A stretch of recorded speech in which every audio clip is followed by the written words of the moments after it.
بسم اللہ الرحمن الرحیم۔ بیٹی جب شادی کے بعد سسرال جاتی ہے تب پرائی لگتی ہے۔ جب وہ میکے آ کر ہاتھ منہ دھونے کے بعد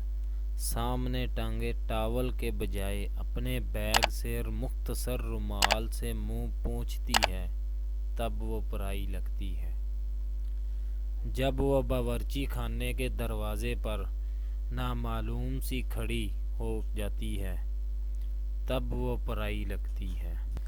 جب بات بات پر غیر ضروری کہکے لگا کر خوش ہونے کا ڈرامہ کرتی ہے تب وہ پرائی لگتی ہے۔ جب میز پر کھانا لگنے کے بعد بھی برتن کھول کر نہیں دیکھتی تب وہ پرائی لگتی ہے۔ جب پیسے گنتے وقت اپنی نظریں چراتی ہے تب وہ پرائی لگتی ہے۔ اور لوٹتے وقت اب کب آئے گی کے جواب میں دیکھو کب آنا ہوتا ہے یہ جواب دیتی ہے تب ہمیشہ کے لیے پرائی ہو گئی ایسے لگتی ہے۔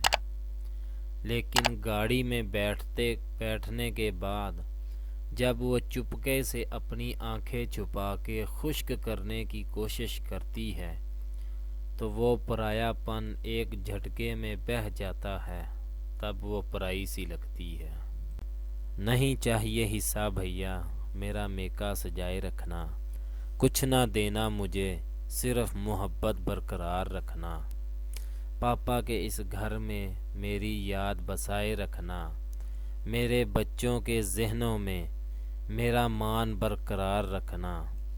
بیٹی ہوں ہمیشہ اس کے گھر کی یہ اعزاز سجائے رکھنا۔ بیٹی سے ماں کا سفر، بے فکری سے فکر کا سفر، رونے سے خاموش کرانے کا سفر، پہلے جو آنچل میں چھپ جایا کرتی تھی آج کسی کو آنچل میں چھپا لیتی ہے، پہلے جو انگلی پہ گرم لگنے سے گھر کو سر پہ اٹھایا کرتی تھی آج ہاتھ جل جانے پر بھی کھانا بنایا کرتی ہے، پہلے جو چھوٹی چھوٹی باتوں پہ رو جایا کرتی تھی آج وہ لاڈلی بڑی بڑی باتوں کو ذہن میں چھپایا کرتی ہے، پہلے بھائی اور دوستوں سے لڑ لیا کرتی تھی آج ان سے بات کرنے کو بھی ترس جایا کرتی ہے، ماں ماں کہہ کر پورے گھر میں کھیل کرتی تھی آج ماں سن کے آہستہ سے مسکرایا کرتی ہے، اپنے شوق پورے کرتے کرتے ہی سال گزر جاتا تھا آج خود کے لیے ایک کپڑا لینے کو ترس جایا کرتی ہے،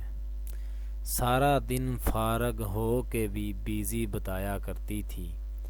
اب پورے دن کام کر کے بھی کام چور کہلایا کرتی تھی، ایک امتحان کے لیے پورا سال پڑھا کرتی تھی اب ہر روز بغیر تیاری کے امتحان دیا کرتی ہے، وہ جانے کب کس کی بیٹی کس کی ماں بن گئی، کب بیٹی ماں کے سفر میں تبدیل ہو گئی، کچھ نہیں پتا کچھ نہیں پتا کچھ نہیں پتا۔ تمام بہنیں مجھے اپنی دعاؤں میں یاد رکھیں، اللہ تعالی ہر بیٹی کا نصیب اور مقدر اچھا کرے، آمین۔